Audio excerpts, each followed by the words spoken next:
والصلاة والسلام على سيد الأنبياء والمرسلين. أما بعد فأعوذ بالله السميع العليم من الشيطان الرجيم. بسم الله الرحمن الرحيم. أفحسبتم أنما خلقناكم عبثا وأنكم إلينا لا ترجعون وقال وإن الدين لواقع. وقال النبي صلى الله تبارك وتعالى عليه وسلم الدين النصيحة الدين النصيحة الدين النصيحة أو كما قال عليه الصلاة والسلام. اللہ تبارک و تعالیٰ نے ہر انسانوں کو انسان ہونے کے ناطے اتنی نعمتیں عطا فرمائی ہیں کہ ہم صرف ایک نعمت کے شکرانے میں سجدے میں سر رکھ دے، اپنی موت پر سجدے سے سر اٹھائے، تب بھی اللہ کی نعمت کا حق ادا نہیں ہو سکتا ہے. تو جن نعمتوں کو ہم حق ادا نہیں کر سکتے وہ نعمتیں چھوٹی چھوٹی چھوٹی ہیں. جو سب سے بڑی نعمت ہے اللہ تبارک و تعالیٰ نے اس نعمت کا ہم پر احسان جتلایا. اللہ نے زندگی دیا، کوئی احسان نہیں جتلایا. زندگی جینے کا سامان دیا، کوئی احسان نہیں جتلایا. مگر ایک نعمت اللہ پاک نے ہم کو ایسی عطا فرمائی ہے جس کا اللہ نے احسان جتلایا. اللہ فرماتے سورہ آل عمران آیت 64 کے اوپر لقد من اللہ علی المؤمنین اذ بعث فیہم رسولا، کہ اللہ نے ایمان والوں پر سب سے بڑا احسان یہ کیا کہ ان کے بیچ میں اپنا پیارا نبی جس کے آنے کے لیے اور جس کا والد بن جانے کے لیے اور جس کی خیر خواہی کے اندر آ جانے کے لیے وقت کے انبیاء بھی دعا کر رہے. اللہ فرماتے لوگوں ان سب کو چھوڑا اور تمہارے بیچ میں اپنے حبیب حضرت محمد مصطفیٰ صلی اللہ تبارک و تعالیٰ علیہ وسلم کو پیدا فرما دیا. یہ سب سے بڑا اللہ کا احسان ہے. اس سے بڑا کائنات میں اس جہان میں کوئی احسان نہیں. لوگ کہتے ہیں بڑی نعمت ایمان ہے. ہمارا ایمان نہیں ہے، وہ بھی پیارے نبی حضرت محمد مصطفیٰ صلی اللہ تبارک و تعالیٰ علیہ وسلم کی برکت سے ہے. عمر فاروق رضی اللہ تعالیٰ عنہ حیات الصحابہ کی روایت ہے جلد 1 صفحہ نمبر 35-36 کے اوپر کہ عمر فاروق رضی اللہ تعالیٰ عنہ ایسے گزرے وادیوں کے بیچ سے تو کسی کی آواز آئی جو دلوں کو جھنجھوڑ رہی تھی. یہ آواز بڑی پیاری تھی. کوئی کہنے والا کہہ رہا تھا اللہ اللہ اللہ اللہ. تو عمر فاروق رضی اللہ تعالیٰ عنہ نے کہا یہ ہے بھوت، اس کو لے کر آؤ. تو دو لوگ اندر گئے اور ایک کمزور آدمی کو پکڑ کر کے لائے. تو عمر فاروق رضی اللہ تعالیٰ عنہ نے پوچھا کون ہے؟ تو لوگوں نے کہا حضرت یہ نصرانی ہے، عیسیٰ علیہ السلام کو اپنا نبی مانتا ہے. عمر فاروق رو پڑی. ساتھیوں نے کہا امیر المؤمنین آپ کیوں روتے ہیں؟ کہ دیکھا نہیں اس نے اپنے آپ کو اللہ کی یاد میں اتنا تھکایا ہے اور اتنا اپنے آپ کو لگایا ہے کہ کمزور ہو گئے، اور مجھے رونا اس پر یہ آ رہا کہ اس نے اللہ اللہ کرتے اپنے آپ کو تھکایا ہے، پھر بھی مجھے اللہ کا ارشاد یاد آ رہا ہے هل اتاك حدیث الغاشیہ وجوہ یومئذ خاشیہ عاملۃ ناصبہ تصلی نارا حامیہ. ایسے لوگ جو اللہ کی یاد میں لگا کر اپنے آپ کو تھکا دیتے ہیں، ایسے لوگ بھی دہکتی ہوئی بھڑکتی ہوئی آگ میں پھینکے جائیں گے، اس میں گر جائیں گے. امیر المومنین یہ بھی آگ میں جائے گا؟ کہاں، یہ آدمی بھی آگ میں جائے گا. اور اللہ اسی کے بارے میں کہہ رہا ہے کہ اللہ کی یاد میں تھکانے والے جسم بھی اللہ کے دوزخ میں جا کر کے گریں گے. تو پوچھا امیر المومنین اس کا آخر قصور کیا ہے کہ یہ دوزخ میں جائے گا جبکہ تو اللہ اللہ کرتا ہے؟ تو امیر المومنین عمر فاروق رضی اللہ تعالیٰ عنہ نے فرمایا اس کا صرف ایک پاپ ہے کہ یہ محمد رسول اللہ کو اپنا نبی نہیں مانتا ہے صلی اللہ تبارک و تعالیٰ علیہ وسلم. صرف ایک گناہ، سب سے بڑا گناہ. تو ایمان بھی ہم کو ملا تو پیارے نبی کی برکت سے ملا. آپ کا مقام اور آپ کا مرتبہ کتنے عظیم الشان ہے. آپ اللہ پاک نے مکہ المکرمہ کی قسم کھا کر کے ہم کو احساس دلایا کہ لوگوں تمہیں احساس بھی ہے کہ تمہارے بیچ کون سے نبی ہیں. اللہ فرماتے لا اقسم بهذا البلد وانت حل بهذا البلد، مجھے اس مکہ شہر کی قسم اے میرے نبی جی جس میں آپ تشریف فرما ہے. ایک بزرگ سے کسی نے سوال کیا کہ حضرت مکہ افضل ہے کہ مدینہ افضل ہے؟ یہ سوال ہے اور انٹرنیشنل پیمانے پر یہ سوال ہے کہ مکہ افضل ہے کہ مدینہ افضل ہے. تو اللہ والوں نے اپنے بٹوے کو نکالا، اس میں سے پیسہ الگ نکالا، کہنے لگے بتا بٹوے کی قیمت کتنی؟ تو کہنے لگا 2 درہم، 1 درہم، 2 دانے، 2 روپیے۔ کہا یہ رقم کتنی ہے؟ یہ تو بہت ہے۔ آگے پھر اسی رقم کو آپ نے بٹوے میں ڈالا اور بٹوے کو بند کیا، اب بتا اس کی قیمت کتنی؟ تو کہنے لگا اب تو بہت ہے۔ تو حضرت نے فرمایا کہ نفس بٹوے کی قیمت ہے کہ روپیے کی وجہ سے قیمت ہے؟ تو کہنے لگے کہ روپیے کی وجہ سے قیمت ہے۔ کہنے لگے اتنا عقل مند ہونے کے بعد بھی سوال کرتا ہے مکہ افضل ہے کہ مدینہ افضل ہے؟ ارے پیارے نبی جب مکہ میں ہے تو مکہ افضل ہے، اور پیارے نبی جب مدینے میں ہے تو مدینہ افضل ہے۔ حالانکہ اہل علم کا فتویٰ تو یہ ہے کہ مکہ افضل ہے، اور اہل دل کا فتویٰ یہ ہے کہ مدینہ افضل ہے۔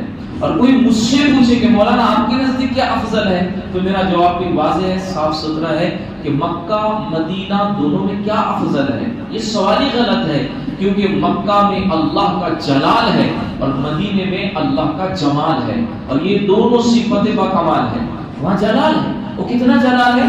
کوئی جائے تو صحیح حرم کے اندر ایک سوال دارالافتاء میں یہ داخل کیا گیا کہ حضرت یہ جو کعبۃ اللہ کے اطراف میں جو طواف ہوتا ہے تو اس میں مرد عورتیں ساتھ میں طواف کرتی ہیں، کبھی عورت کا دھکا لگ رہا مرد کو اور کبھی مرد کا دھکا لگ رہا ہے عورت کو، اور کشمکش کا عالم یہ ہوتا ہے کہ مرد صرف 2 چادر میں ہوتا ہے، سلی ہوئی کوئی چیز جسموں پر نہیں ہوتی، سر ڈھانپ نہیں سکتے، پیر کی ہڈی چھپا نہیں سکتے، ایسی کشمکش کے عالم میں ہے۔ دنیا کا سب سے عظیم الشان دنگل ہے وہاں پر عبادت کے لیے، تو مرد عورتیں ساتھ میں ٹکر کھا کر کے طواف کرتی ہے۔ تو دارالافتاء میں فتویٰ پوچھا گیا کہ حضرت یہ کہاں تک درست ہے؟ تو دارالعلوم سے فتویٰ نکل کر کے سامنے آیا کہ یہ 100% اپنی جگہ پر درست ہے، کیونکہ یہ اللہ کے رسول حضرت محمد مصطفیٰ صلی اللہ تبارک علیہ وسلم کے زمانے سے نہیں، اجی آدم موجود تھے، بی بی حوا کا ہاتھ پکڑ کر آپ طواف کر رہے تھے۔ یہ تو پہلے دن سے عبادت شروع ہوئی ہے کہ مرد عورت دونوں ساتھ مل کر کے بیت اللہ کا طواف کریں گے، تو اس میں تو کوئی سوال ہی نہیں بنتا کہ کیا مرد عورتیں طواف دونوں کا ساتھ میں درست کرنا جائز ناجائز، سوال ہی نہیں بنتا۔ تو اس مقام پر مرد عورتیں قیامت تک طواف ساتھ میں کرتے رہیں گی، یہ فیصلہ ہو چکا ہے۔ لیکن حالت تو میں وہی تو کہنا چاہ رہا کہ وہاں پر اللہ کا ایسا جلال ہے کہ آدمی 1000 قسم کے گناہ کا بوجھ سر پر لاد کر کے حرم پاک میں قدم رکھتا ہے، رب کا جلال اس کے گناہوں کو جلا کر ایسے خاک کر دیتا ہے کہ پیارے نبی فرماتے ہیں جس نے بیت اللہ کا طواف کر لیا وہ ایسا ہو جاتا ہے جیسے آج ہی اپنی ماں کے پیٹ سے پیدا ہوا ہے، ایسے گناہوں پر اللہ پاک اس کے پانی پھیر دیتے ہیں۔ تو ایسا اللہ کا جلال ہے کہ دوسروں کے لیے نفسانی خواہشات کو دل میں پیدا کرنا یا دل کے اندر باقی رکھنا بہت دور کی بات۔ اللہ کی قسم آدمی اپنی بیوی کے کندھے کو ہاتھ دے کر طواف کرتا، کبھی بیوی کا ہاتھ پکڑ کر طواف کرتا، کبھی پیچھے سے بیوی کو کھڑے کر کے اس کے ہاتھ پکڑ کر کے طواف کرتا۔ کیا مجال ہے کہ اپنی بیوی کے بارے میں بھی بیت اللہ کا طواف کرتے ہوئے غلط خیال دل میں پیدا ہو جائے؟ کیوں؟ وجہ صرف ایک ہے کہ یہاں پر اللہ کا جلال برس رہا ہے، اللہ کا جلال اتر رہا ہے۔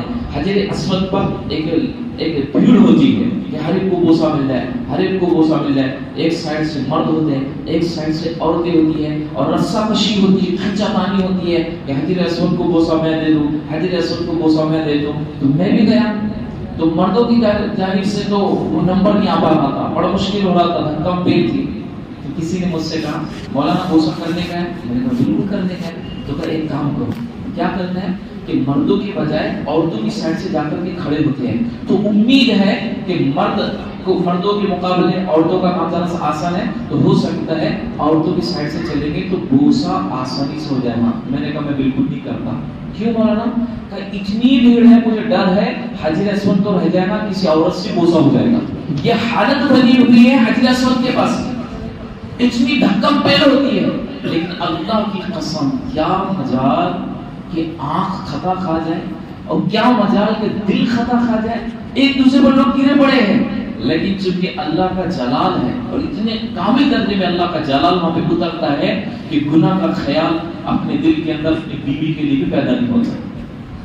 ٹھیک ہے، جلال ہے اللہ کا. اور وہی مدینے کے اندر اللہ کا جمال ہے. آپ مدینہ منورہ میں جب انٹری کرتے ہیں آپ کا دل کہتا ہے کہ میں جنت میں پہنچ چکا ہوں. وہاں کی ہوائیں یوں لگتی ہے جیسے فردوس سے ہو کر آ رہی ہے، کیونکہ پیارے نبی نے صاف انداز میں کہہ دیا. بخاری شریف کی روایت ہے 1196 کے اوپر، ما بین بیتی و منبری روضۃ من ریاض الجنہ. لوگوں شک میں بھی مت پڑنا کس بات ہے کہ اللہ نے میرے حجرے اور میرے ممبر کے درمیان میں جنت کا ٹکڑا بچھا دیا ہے. تو جنت بچھی ہوئی مدینے کے اندر، تو وہاں پر اللہ کا جمال ہے، وہاں پر اللہ کا جلال ہے. اس لیے دونوں مقام اللہ کے نزدیک افضل ہے. مگر اللہ پاک جزائے خیر نصیب فرمائے. حضرت شاہ عبد العزیز محدث دہلوی رحمۃ اللہ علیہ کو، انہوں نے بھی اس مسئلے کے اوپر قلم چلایا اور ان سے بھی پوچھا گیا تھا حضرت مکہ افضل ہے کہ مدینہ افضل ہے؟ تو آپ نے اتنا پیارا جواب دیا جو سارے جوابوں کا گویا سردار بن گیا. آپ نے فرمایا تھا کہ لوگوں میرا قرآن پاک پر نظر ڈالنے کے بعد ایک نظریہ بنا ہے، نہ تو نفس مکہ افضل ہے نہ تو نفس مدینہ افضل ہے. کیوں؟ اس لیے کہ مدینہ پیارے نبی کی آمد سے پہلے یثرب تھا، اس کا نام یثرب تھا، اور یہ نام اتنا بھینکر نام ہے. پیارے نبی فرماتے جس نے مدینے کو اب یثرب کہا تو فرشتہ اس کے کھاتے میں گناہ ایڈ کر دے گا. اب یثرب نہیں کہہ سکتے اس کو. یثرب کے معنی ہوتا ہے تکلیف کی جگہ، جو کہ آج سب سے بڑی راحت کی جگہ بنی ہوئی ہے. تو شاہ صاحب رحمۃ اللہ فرمایا کرتے تھے نفس شہر کے اعتبار سے کوئی شہر افضل نہیں ہے. پھر کہا حضرت افضل کیا ہے؟ تو آپ نے فرمایا اللہ کا قرآن کہہ رہا ہے لا اقسم بهذا البلد. اے پیارے نبی جی مجھے اس شہر کی قسم. کس شہر کی قسم؟ وانت حل بهذا البلد، جس شہر کے اندر آپ قیام پذیر ہیں. کیا مطلب؟ حضرت شاہ صاحب کہہ رہے ہیں کہ پیارے نبی کا مقام اور پیارے نبی کا مرتبہ اتنا عظیم الشان ہے، اتنا عظیم الشان ہے، اتنا عظیم الشان ہے کہ پیارے نبی جس شہر میں اس شہر کی قسم کھانا اپنی جگہ پر. اللہ تبارک و تعالی نے جب اپنے پیارے نبی کو نبی بنایا، رسول بنایا اور دنیا کے بیچ میں آپ کو اجاگر کیا، تو اللہ پاک نے آپ کے رسول ہونے پر قسم کھایا یاسین والقرآن الحکیم انک لمن المرسلین. مجھے قسم ہے قرآن با حکمت کتاب کی. قسم کیوں ہے؟ قسم اس پر ہے کہ آپ میرے رسول ہیں، آپ میرے رسول ہیں. پھر اتنے پر بس نہیں کیا، جس رسالت کی آپ نے بات کی ہے اس بات کو بھی سچا بتانے کے لیے اللہ نے اس پر بھی قسم کھایا والنجم اذا هوى ما ضل صاحبكم وما غوى وما ينطق عن الهوى ان هو الا وحي يوحى. کہ مجھے قسم ہے ستارے کی جب وہ غائب ہو جائے، جب وہ ٹوٹ جائے، کہ تمہارے جو ساتھی ہے وہ نہ راہ سے ہٹکے ہے نہ راہ سے بھٹکے ہے. ارے تمہیں خبر بھی ہے میرے نبی جب بھی کوئی بات کرتے ہیں وہ صرف وہی بات کرتے ہیں جو اللہ ان کے اوپر آسمانوں سے نازل کرتے ہیں. تو آپ کی رسالت پر اللہ نے قسم کھایا. اتنے پر بس نہیں، اللہ کے رسول کی اخلاقیات پر اللہ خود قسم کھا رہا ہے. اللہ فرماتے نون والقلم وما یسطرون، اور آگے صاف فرمایا وَإِنَّكَ لَعَلَىٰ خُلُقٍ عَظِيمٍ. اے پیارے نبی جی مجھے قسم ہے ان فرشتوں کی جو سطر بنا بنا کر کے لکھتے ہیں آپ کے اخلاق سب سے عظیم ہیں. تو سب سے زیادہ اخلاق والے آپ کو بنا کر اللہ نے اس پر بھی قسم کھایا. یہ تو آپ کی اخلاقیات ہو گئی، یہ تو آپ کی رسالت ہو گئی، یہ تو آپ کی بات ہو گئی. جو چہرے کا حسن بن رہا اور پیچھے زینت بن کر زلفیں لٹک رہی، اللہ نے تو ان کی بھی قسمیں کھایا. والضحیٰ واللیل اذا سجا. اے نبی جی آپ کے چمکتے چہرے کی قسم، پیچھے آپ کے سیاہ زلفوں کی قسم. اب ایک ایک چیز کی قسم کہاں کھاتے تو قربان جائے اللہ کی مہربانیوں پر.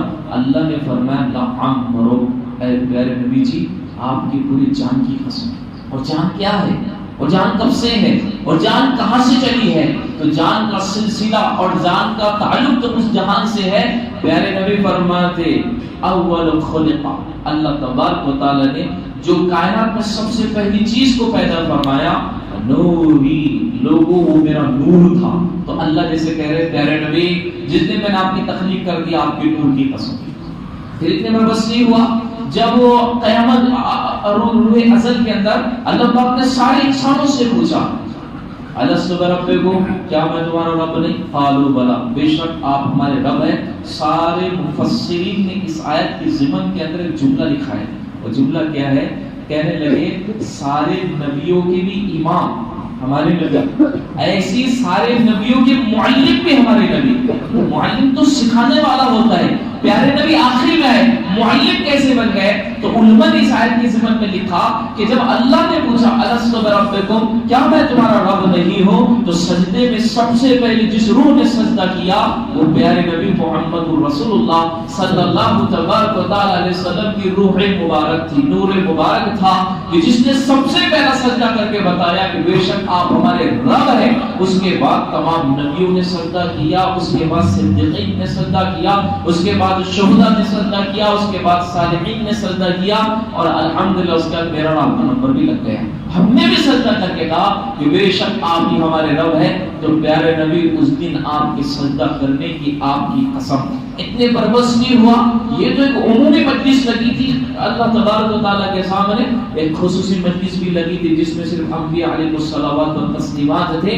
اللہ پاک نے ان سے ایک میثاق لیا، ایک عہد لیا کہ اے نبیوں کی جماعت ایک بات بتاؤ، تم اپنی نبوت کے ساتھ دنیا میں چل رہے ہوگے، اسی بیچ میں اگر میں اپنا آخری پیغمبر محمد رسول اللہ صلی اللہ تبارک علیہ وسلم بھیج دوں تو تم کیا کرو گے؟ اللہ آپ کا فرمان کیا ہے؟ تو اللہ فرمان دے تم ان کا ساتھ دینا، ان کا پورا سپورٹ کرنا. تو سارے نبیوں نے اس پر کہا کہ اے اللہ ہم ان کا ساتھ دیں گے، ان کا پورا سپورٹ کریں گے. اے اللہ ہم اپنی نبوت کی بات چھوڑ دیں گے، ان کی نبوت کی بات کہنا شروع کر دیں گے.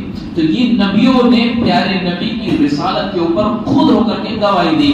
تو جیسے اللہ کہہ رہے ہو پیارے نبی ہم کو آپ کے آج کے دن کی قسم. پھر کیا ہوا؟ آدم آئے، نوح آئے، شیس آئے، ہود آئے، صالح آئے، انبیاء علیہ الصلوات و تسلیمات دنیا کے اندر آتے رہے. پیارے نبی اپنے رب کے پاس محفوظ ہے.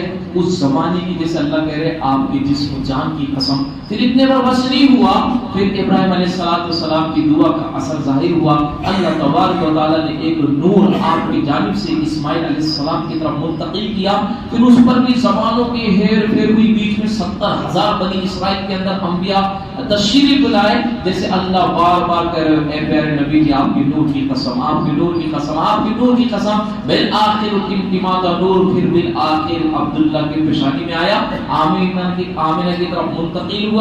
اور جب منتقل ہوا تو اللہ کہہ رہے ہمیں آپ کی قسم. پھر منتقل ہو کر کے 12 ربیع الاول صبح تحقیق کے مطابق 4:20 پیر کا دن، تہجد کا وقت، بہار خزاں کے بعد درختوں پر پودوں پر بہار آتی ہے. اس مہینے کا عربی میں نام ہوتا ہے ربیع. تو اللہ پاک نے بہار والے موسم کے اندر اور سب سے بہترین وقت کے اندر اور بہترین دن کے اندر اور بہترین گھڑی کے اندر اور بہترین تاریخ کے اندر اللہ پاک نے اپنے نبی کی ولادت کا ارادہ فرمایا. اور اللہ کے رسول صلی اللہ تبارک و تعالی علیہ وسلم ساری انسانیت کے لیے محسن بن کر، ساری انسانیت کے لیے رحمت بن کر تشریف لائے.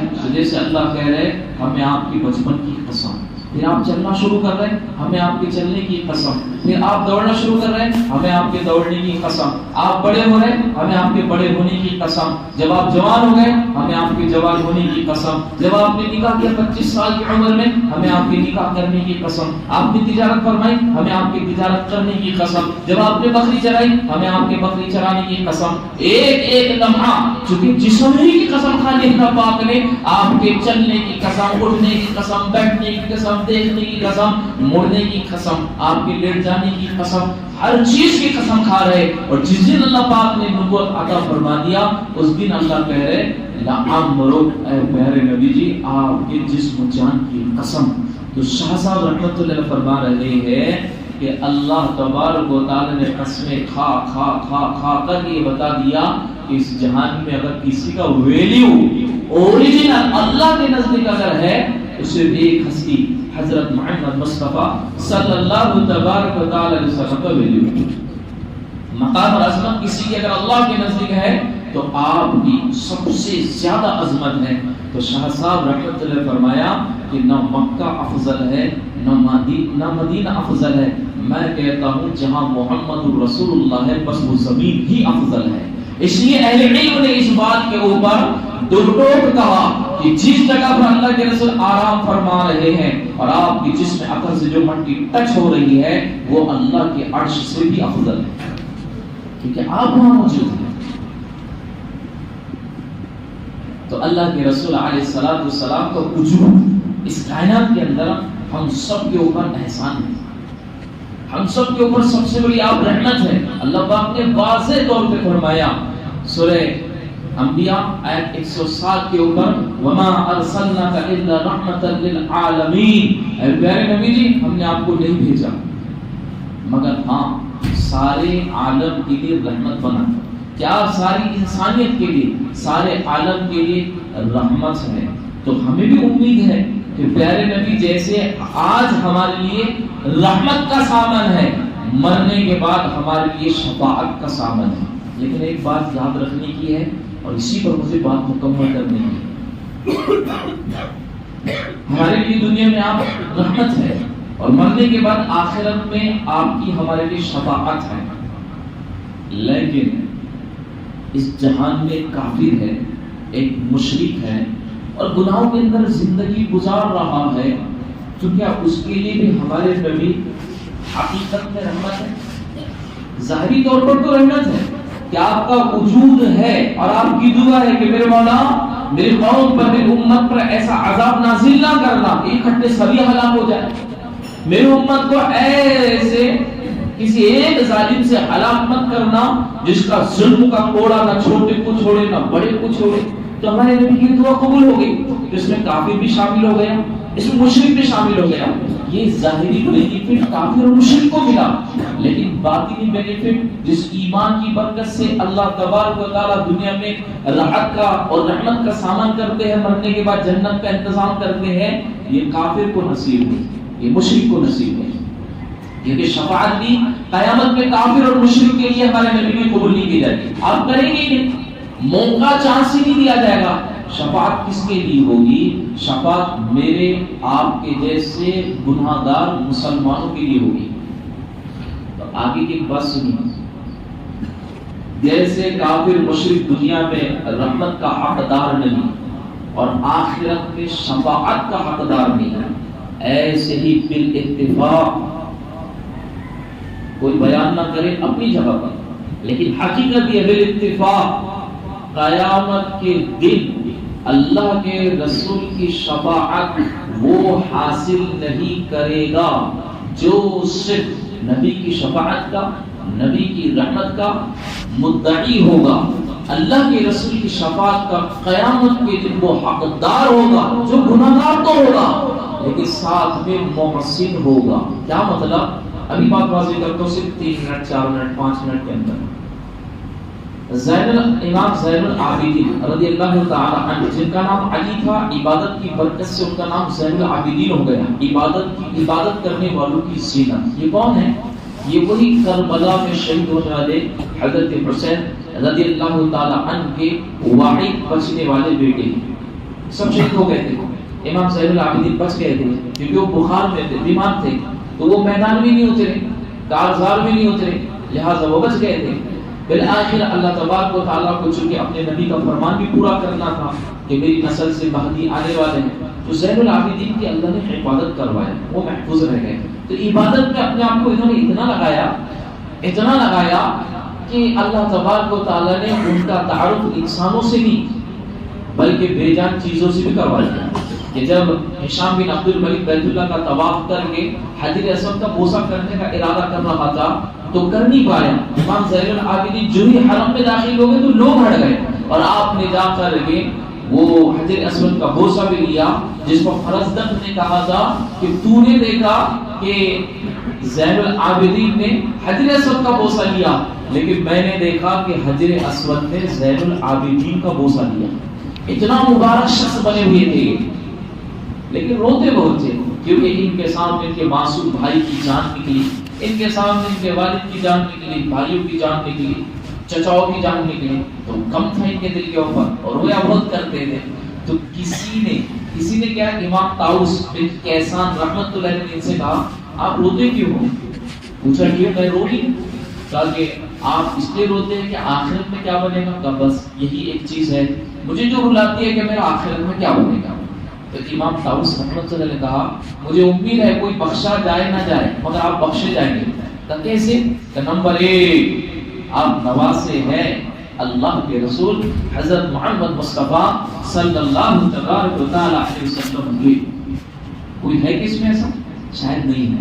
نمبر 2 پیارے نبی جب شفاعت کریں گے تو کسی کو آپ کی شفاعت پہنچے نہ پہنچے آپ نواسے پہلو میں بیٹھے رہیں گے، سب سے پہلے شفاعت آپ کو پہنچے گی۔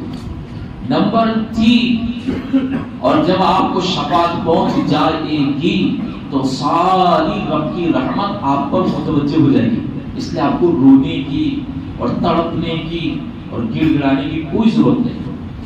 تو آپ نے یہ سن کر اور زیادہ رونا شروع کر دیا۔ تو امام طاؤس کہنے لگے کہ جس چیز سے امید بڑھنی چاہیے تھی آپ تو زیادہ روتے ہیں، امید نہیں بڑھتی۔ کہنے لگے طاؤس کاش کہ تیری بات وہ نواز رسول سنتا جو قرآن نہیں جانتا، میں قرآن جانتا ہوں اس لیے میرا رونا بڑھ گیا ہے۔ تو کیا قرآن جانتے ہیں؟ کہ تو نے قرآن نہیں پڑھا؟ اللہ تبارک و تعالیٰ ارشاد فرماتے ہیں سورہ مومنون آیت 101 کے اوپر فَإِذَا نُفِخَ فِي الصُّورِ فَلَا أَنْصَابَ بَيْنَهُمْ وَلَا يَتَسَاءَلُونَ۔ قیامت کا دن جب آ جائے گا، سور پھونک دی جائے گی تو اللہ فرما رہے کہ کسی کا نواسا ہونا، کسی کا کسی کے ساتھ بیٹے کا رشتہ رکھنا، کسی کا کسی کے ساتھ چچا کا رشتہ رکھنا، کسی کا کسی کے ساتھ میاں بیوی کا رشتہ رکھنا، اللہ کہہ رہے کل نسب کسی کو کوئی کام نہیں دینے والا۔ ارے کام دینا لینا بہت دور کی بات، ایک دوسرے کو کوئی پوچھے گا بھی نہیں۔ باپ بیٹے کو دیکھ کر، بیٹا باپ کو دیکھ کر بھاگ جائیں گے، شوہر بیوی کو دیکھ کر بھاگ جائیں گے، کوئی کسی سے پوچھنے والا نہیں ہوگا، کسی کا نسب کسی کو کوئی کام نہیں دے گا۔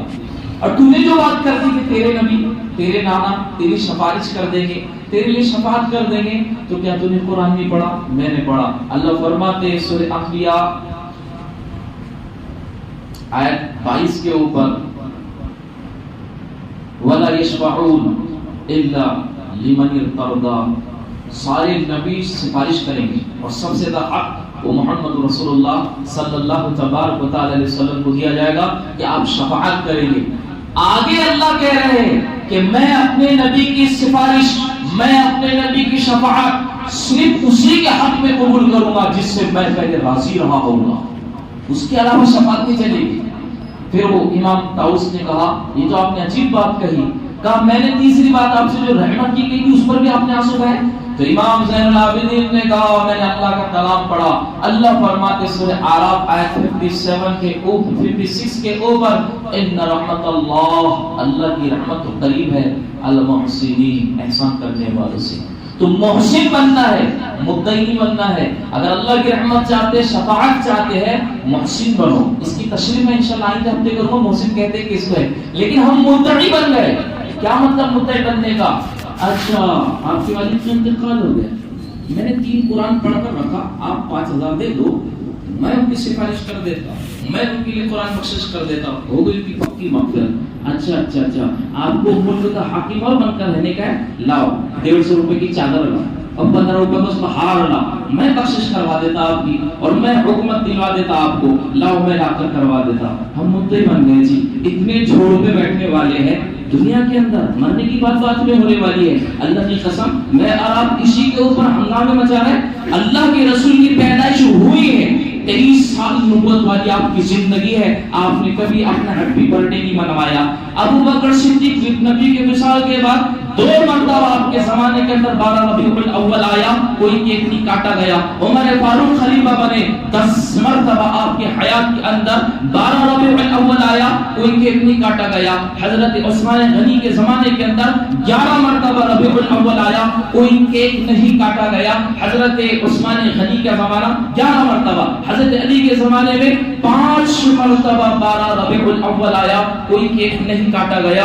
حضرت حسن کے زمانے کے اندر 2 مرتبہ 12 ربیع الاول آیا، کوئی کیک کاٹا نہیں گیا۔